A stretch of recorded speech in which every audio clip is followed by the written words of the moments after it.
Great. Hi, you guys. So we're out here at Zion National Park today. We're about to do a hike up to Angel's Landing Trail, hoping to make it to the top today. It sounds like there's a decent amount of snow and ice up there, so we're going to make sure it's safe before we go. But it's about a 5-mile out and back, 1,600 feet of elevation gain. So really excited to check out some of those beautiful overlooks and just see what the trail has to offer. So let's go.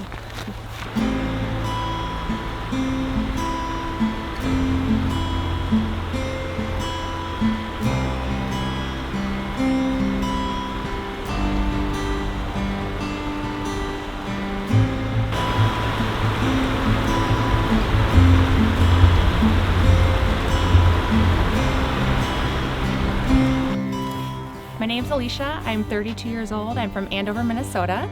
I work for Target as an associate buyer in the women's knits apparel business. And outside of work, I love reading, cooking, getting outside, music, all that good stuff. And in my free time when I can, I love to travel as much as possible and get out to beautiful places like this. We're at Zion today and really excited to get on with our hike and see what we can find.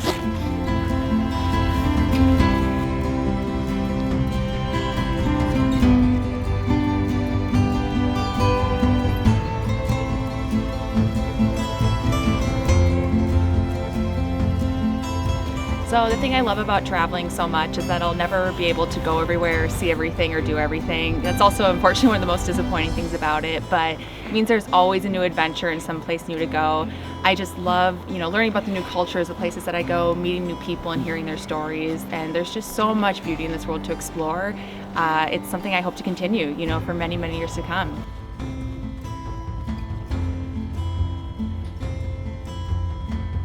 So one of my favorite memories from traveling was about 2 years ago when I was in Switzerland by myself, and I took a boat across Lake Lucerne where I was staying and was hiking on the side of the mountain, and it was just the most serene, beautiful landscape you can possibly imagine, overlooking the valleys.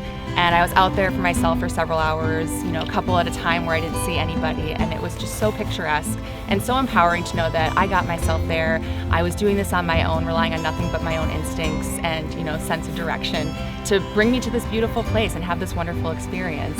And so it's something I hope to continue to recreate as I travel alone across the world, in future endeavors. And so then today, we're still on this trail. We're about halfway through, about to come through. It looks like the final turn up to the last half mile where the scramble is that we're hoping to make to the top of Angel's Landing for. So ready to go. Programs.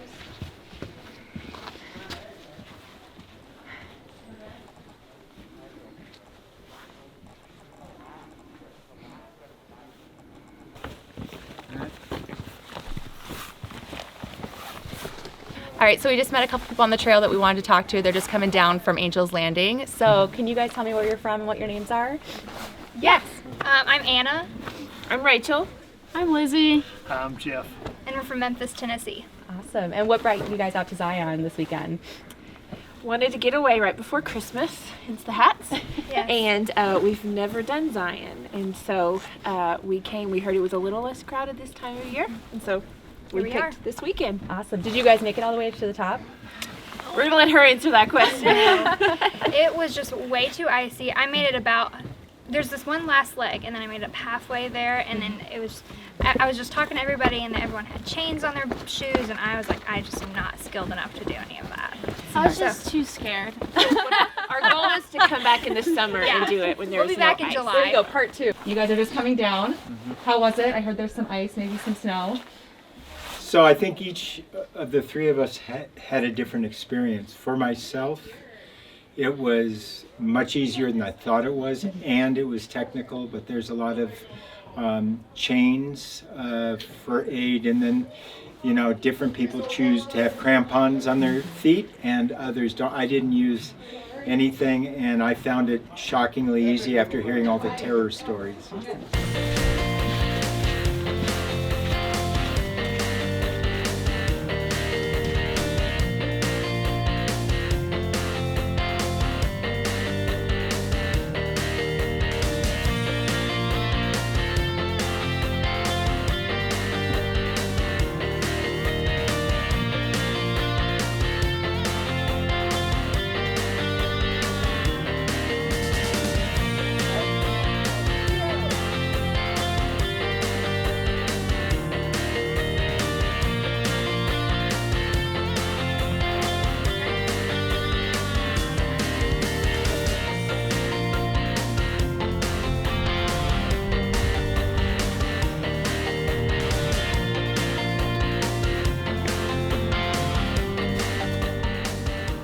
People ask me all the time, if they haven't traveled alone, where to start and what's the best way to do it. And I think my best advice to anybody who wants to try it for themselves is just to start small. Don't try and tackle something that is so out of your comfort zone that you're going to be too afraid to go after it.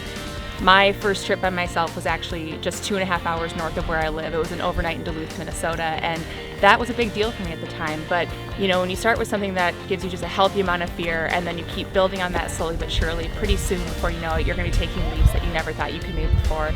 Again, I started small, and then before I knew it, I was traveling overseas by myself and climbing mountains alone, in Switzerland, and hiking in Ireland and Mexico. So, just take those small steps one day at a time, and you'll slowly just over time build the vision of what you can accomplish. And it's pretty incredible when you find yourself in these places and never thought you might be there.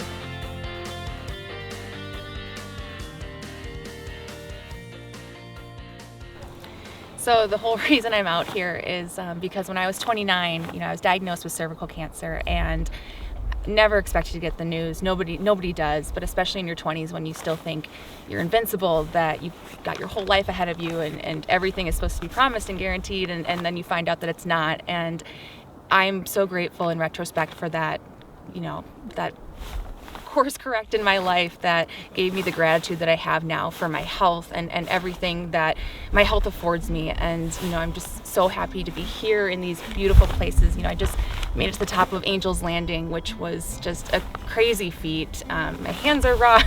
I'm just still shaking on an adrenaline rush from pulling myself up there, and I'm just doing these things that I never thought I could do before, and it's all because of that and how it just fundamentally changed who I am, and gave me this drive to go after life and just live life for now, because tomorrow's not guaranteed. And so I tell my friends and my loved ones, you might be scared, but you've got to do it, because the scarier thing is to come to terms with your own mortality and then realize that you didn't go after the things that you love.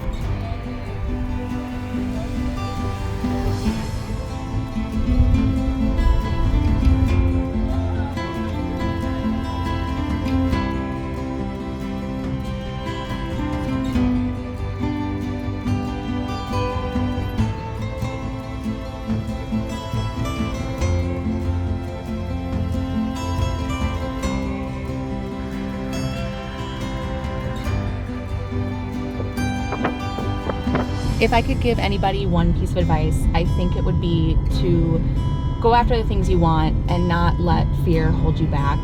I think that too often in life we let our fear keep us in our comfort zone, and it tells us that we can't do the things that we actually are very capable of doing.